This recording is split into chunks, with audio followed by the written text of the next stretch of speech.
آج election commission of Pakistan نے اپنا خود کا کیا ہوا پچھلے ہفتے کے فیصلے کو ریورس کر دیا، اور جیسی حکومت کی خواہش تھی، اور خواہش پہ کوئی شک نہیں ہونا چاہیے کہ خواہش تھی کیا، خواہش حکومت کی تھی کہ کسی نہ کسی طریقے سے ہر الیکشن سے بھاگا جائے۔ تو جس طریقے سے باقی سارے پاکستان میں وہ الیکشن سے بھاگ رہے ہیں، اسی طریقے سے ان کی بڑی شدید خواہش تھی کہ کسی طریقے سے اسلام آباد کے الیکشن سے بھی بھاگا جائے،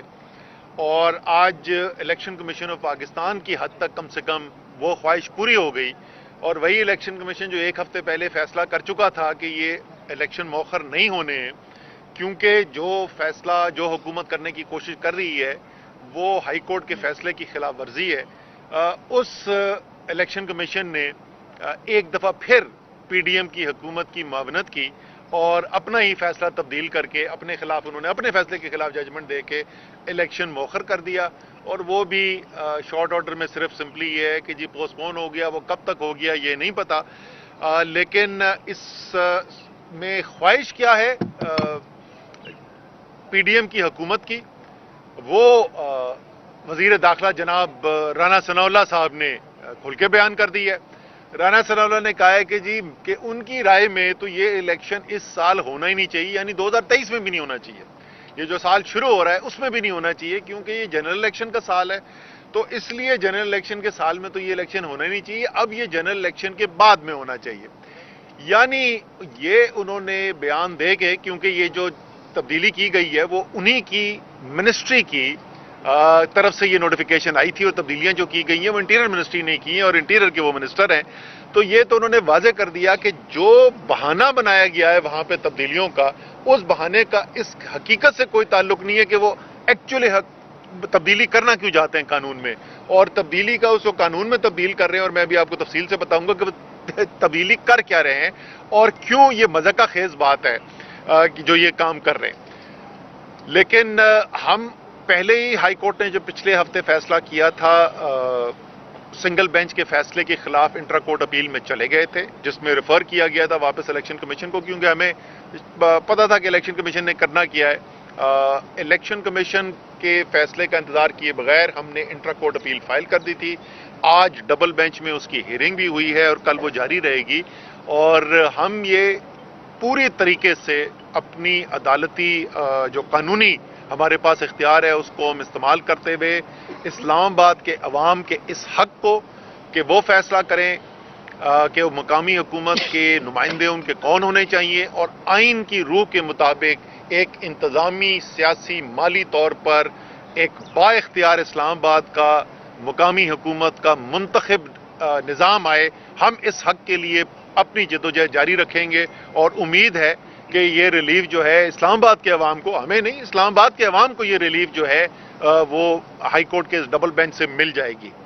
اب ذرا سا میں بتا دوں تاکہ جو گھر بیٹھے ہوئے ہیں وہ ان کو ذرا پتہ تو ہونا چاہیے کہ اس وقت پاکستان کی جمہوریت کے حالات کیا ہیں۔ میں نے اس دن بھی ٹویٹ کر کے پوچھا تھا کہ کوئی بچہ تو نہیں ہے کہ جو ابھی بھی سمجھتا ہو کہ پاکستان کے اندر جمہوریت ہے، تو یہ جمہور کی ذرا حالت دیکھیں کہ انہوں نے کس طریقے سے آئین کا قانون کا مذاق اڑایا ہوا ہے، اور کس طریقے سے یہ چاہتے ہیں جمہوریت جو ہے وہ جمہور کے بغیر ہو، یعنی پاکستان کے عوام کے پاس نہ ان کو جانا پڑے۔ دو تبدیلیاں کرنے جا رہے ہیں جی، ایک یونین کونسل کے اندر اضافے کی اس کے اندر وہ کی گئی ہے استدعا، اور دوسری جو ہے وہ یہ ہے کہ میئر ڈپٹی میئر کے انتخابات جو ہیں وہ براہ راست کیے جائیں۔ جو یہ دونوں کام ہیں یہ تحریک انصاف کی حکومت اپنی حکومت ہوتے ہوئے کر چکی تھی۔ ہم آرڈیننس لا چکے تھے جس کے اندر یونین کونسل بھی بڑھا دی گئی تھی، پہلے 50 ہوتی تھی پچھلے الیکشن کے اندر 2015 کے اندر جو ہوئی تھی، اور ہم نے وہ 50 سے بڑھا کے 101 کر دی تھی۔ 101 یونین کونسل جو ہیں وہ اس ہمارے قانون کا حصہ تھی۔ اسی طریقے سے براہ راست الیکشن اور میئر کا یہ ہم لا چکے تھے۔ اس آرڈیننس کے خلاف کورٹ میں کون گیا؟ یہی پی ڈی ایم، یہ گئے کورٹ میں اور انہوں نے جا کے چیلنج کر دیا، انہوں نے کہا جی یہ تو بڑے غلط کام ہونے والے ہیں، تو یہ تو دونوں کام نہیں ہونے چاہیے۔ تو پہلا کام تو انہوں نے یہ کیا کہ جب وہ کالعدم ہوا، آرڈیننس ختم ہوا، حکومت بدل گئی، قانون سازی مکمل ہو نہیں سکی تھی، لیجسلیشن مکمل نہیں تھی، تو واپس آپ پرانے قانون میں چلے گئے، یعنی آپ 50 یونین کونسل پہ چلے گئے اور آپ جو ہے وہ direct election mayor deputy mayor کے بجائے آپ انڈائریکٹ الیکشن پہ چلے گئے۔ اب مقامی حکومت کے الیکشن یہاں پہ شروع ہوتے ہیں، شیڈیول اناؤنس کر دیا جاتا ہے، کاغذات نامزدگی مانگ لیے جاتے ہیں، پارٹیاں ٹکٹ ایلوکیشن کر دیتی ہیں، الیکشن کیمپین سٹارٹ ہو جاتی ہے۔ جب یہ الیکشن کیمپین سٹارٹ ہو جاتی ہے تو کسی کو نیچے خیال آیا کہ یہ تو ہوا تو بڑی سخت ہمارے خلاف چل رہی ہے۔ جون کا مہینہ، یہ یاد رکھیں، یہ وہی مہینہ ہے جس میں پنجاب کے بائی الیکشنز جو ہیں وہ بھی کال ہوئے تھے اور اس کی کیمپین شروع ہوئی تھی، تو ہوا نظر آنی شروع ہو گئی۔ اور اس سے پہلے خیر مئی کے مہینے میں، اپریل مئی میں جو عمران خان کے تاریخی جلسے ہوئے وہ بھی سارا پاکستان دیکھ چکا تھا، تو انہوں نے کوشش کی کہ اس الیکشن سے کیسے بھاگا جائے۔ تو اب ذرا سنیں ترمیم کیا کرتے ہیں۔ انہوں نے ترمیم کیا کی، شیڈیول اناؤنس ہونے کے بعد، الیکشن شروع ہونے کے بعد انہوں نے کہا جی یہ 50 یونین کونسل کم ہے تو 101 ہونی چاہیے، یعنی وہی یونین کونسل جو تحریک انصاف نے بنائی تھی اسی یونین کونسل پہ واپس چلے گئے۔ یہ جب واپس آئے تو الیکشن کمیشن نے کورٹ کے اندر چلا گیا معاملہ، ہم لوگوں نے چیلنج کیا کورٹ کے اندر کے، الیکشن کمیشن نے کہا کہ جی یہ دیکھیں یہ تو نہیں ہونا چاہیے، شیڈیول اناؤنس ہو گیا ہے، شیڈیول اناؤنس ہونے کے بعد تو یہ نہیں کرنا چاہیے، لیکن اگر یہ کرنا چاہتے ہیں تو انہوں نے کورٹ سے ریکویسٹ کی کہ آپ ان کو یہ پابند کریں کہ ہم یہ 101 یونین کونسل کی بنیاد کے اوپر نئی حلقہ بندی کر کے ایک نیا الیکشن پھر کرواتے ہیں، لیکن یہ اب اور اس الیکشن کے درمیان یہ یونین کونسل کی ہیئت نہیں بدلیں گے، یعنی حلقہ بندی جو کر دی جائے گی اس کو تبدیل کرنے کی کوشش نہیں کی جائے گی، اور کوئی مقامی حکومت کے قانون میں ترمیم نہیں کی جائے گی۔ لو جی اگلا آ گیا اب دسمبر کے مہینے میں دوبارہ اب الیکشن پھر شروع ہو گیا، پھر کیمپین شروع ہو گئی، پھر ٹکٹ ایلوکیشن ہو گئی، اور اب الیکشن کے اندر تقریباً ہفتہ 8 دن باقی رہ گئے۔ اب الیکشن میں جب ہفتہ 8 دن باقی رہ گئے تو خیال آیا کسی کو، کوئی آئی بی کی رپورٹیں آئیں، کیا ہوا، کوئی ہمارے جو بیٹ رپورٹرز گراؤنڈ پہ کور کرتے ہوتے ہیں ان کی طرف کوئی رپورٹس انہوں نے دیکھنی شروع کی، کوئی سروے کرائے، تو پتہ یہ چلا کہ اسلام آباد کے اندر یہ پی ڈی ایم یا امپورٹڈ حکومت جو ہے وہ فارغ ہونے جا رہی ہے اور الیکشن سویپ کرنے جا رہے تحریک انصاف۔ انہوں نے کہا جی آپ کیا کریں اس الیکشن کو کیسے رکوائیں، تو کیا انہوں نے تبدیلی کی؟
اب یہ پریشانی ہوئی کہ اب کیسے الیکشن سے بھاگا جائے، تو اب تبدیلیاں انہوں نے کیا کی کہ جو جون کے مہینے میں یونین کونسلز نئی آبادی کے لحاظ سے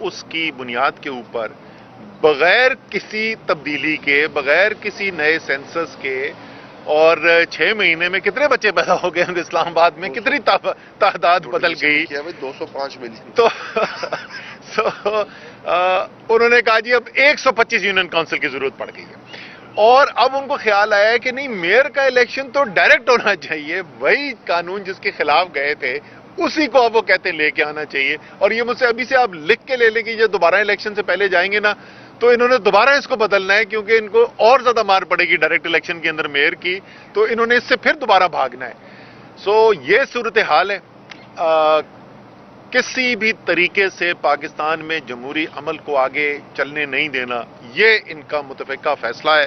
لیکن یہ بات، یہ کبھی کبھی ہوتا ہے، شاذ و نادر ہوتا ہے، لیکن ایک بات کے اوپر تو میرا رانا ثناء اللہ سے مکمل طور پہ اتفاق ہے. 2023 الیکشن کا سال ہے، جنرل الیکشن اس سال کے اندر ہونے والے ہیں. بحث صرف یہ ہو سکتی ہے کہ کس مہینے میں ہونا ہے، یہ اپریل کے مہینے میں ہوگا یا یہ اکتوبر کے مہینے میں ہوگا، اتنی سی بحث رہ گئی ہے. انشاءاللہ تعالی پاکستان کے عوام کو یہ حق ملے گا کہ وہ فیصلہ کریں گے کہ پاکستان کو کدھر لے کے جانا ہے، اور پاکستانی قوم نے کیا فیصلہ کرنا ہے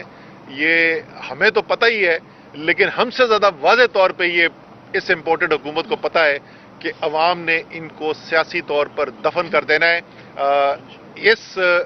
جو آج فیصلہ ہے الیکشن کمیشن کا، اس کے خلاف جیسے میں نے پہلے کہا کہ ہم آلریڈی کورٹ کے اندر ہیں، اور ہماری ابھی بھی یہی امید ہے کہ کل جو ہے وہ کورٹ کے اندر سے ایک فیصلہ آئے گا جو قانون کے مطابق ظاہر ہوگا، اور الیکشن کی طرف ہم جائیں گے. تو تمام ہمارے لوگ جو اس وقت فیلڈ کے اندر کام کر رہے ہیں، تحریک انصاف کے لوگ جو مقامی حکومت کے الیکشن کے لیے کام کر رہے ہیں، ان سب کو ہدایات یہ ہیں کہ انہوں نے کام روکنا نہیں ہے اور اپنا کام جاری رکھنا ہے.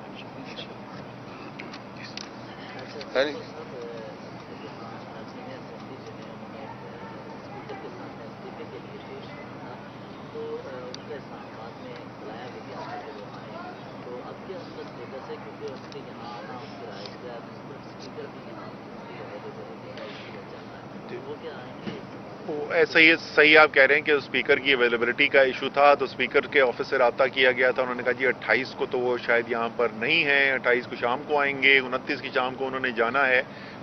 کوئی آسٹریلیا جا رہے ہیں شاید، کیونکہ پاکستان میں زر مبادلہ کی کوئی کمی ہے کوئی نہیں، کوئی مسائل ہے نہیں پاکستان میں. صرف پاکستان میں کھانے کا سامان جو پورٹ پہ پڑا ہوا ہے اس کو چھڑوانے کے لیے ہمارے پاس ڈالر ختم ہو گئے، دوائیوں کے خام مال کے لیے ایل سی کھولنے کے لیے ڈالر ختم ہو گئے. لیکن امپورٹڈ حکومت کے سیر سپاٹوں کے لیے کیونکہ ہمارے پاس ڈالر الحمدللہ بھی بہت ہیں، تو وہ جا رہے ہیں اس وقت آسٹریلیا. تو بیچ میں وہ کہہ رہے ہیں جی چند گھنٹوں کے لیے ہوں گے. ہمارے جو ڈپٹی پارلیمنٹری لیڈر ہیں شاہ محمود قریشی صاحب اور چیف وپ عامر ڈوگر، وہ دونوں اس سلسلے میں کچھ ارینجمنٹ کرنے کی کوشش کر رہے ہیں. کوشش میرے خیال میں یہ ہے کہ کوئی نہ کوئی میٹنگ اسپیکر کے ساتھ ضرور ہو ان کے جانے سے پہلے.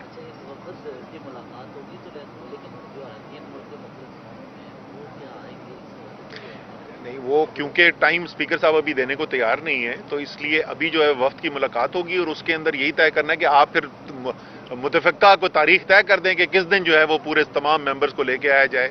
تاکہ ان کی خواہش پوری کی جا سکے. صاحب یہ بتائیں کہ عدل احمد تو عدالت بھی ہے، کیا اس حوالے سے آپ پروٹیسٹ وغیرہ بھی کال کر رہے ہیں کہ اسلام آباد میں جو بلدیاتی انتخابات ملتوی ہوئے ہیں، یقیناً آپ کے جو ٹکٹ ہولڈرز ہیں ان میں بھی کافی تشویش پائی جاتی ہے، آج کے پروگراموں میں بھی کافی لوگ آپ کو جمائے ہیں، تو کیا پروٹیسٹ بھی رات کو یا کل کیا جا رہا ہے؟ نہیں جی، ابھی جو ہے وہ کل تو ہائی کورٹ کے اوپر جو ہے وہ کورٹ کے ذریعے ہم قانونی طور پر فیصلے کو ریورس کروانے کی کوشش کریں گے. اگر نئی ریلیف ملے گی تو پھر اس کے بعد سیاسی آپشنز کی طرف بھی دیکھا جا سکتا ہے. بلدیاتی اداروں کا جو آپ کے دور حکومت میں 1.5 سال کا استعمال رہا، جب اس کے بعد 2021 میں ختم ہوا. بتا رہے ہیں بلدیاتی انتخابات کے حوالے سے اپنے دور کے اندر یہ انتخابات نہیں کرواتے. سب پہلی بات تو تحریک انصاف نے اپنی دور حکومت کے اندر خیبر پختونخوا میں 2 دفعہ بلدیاتی انتخابات کروائے، آزاد کشمیر کے اندر بلدیاتی انتخابات ہوئے ہیں. اسلام آباد میں 2021 میں جا کر ٹرم ختم ہوئی تھی، پچھلی جو میعاد تھی وہ 2021 میں ختم ہوئی. وہ جو قانون تھا وہ آپ کو پتہ ہے اس وقت بھی ہم نے یہ کہا تھا کہ یہ آئین کی روح سے مترادف ہے، یعنی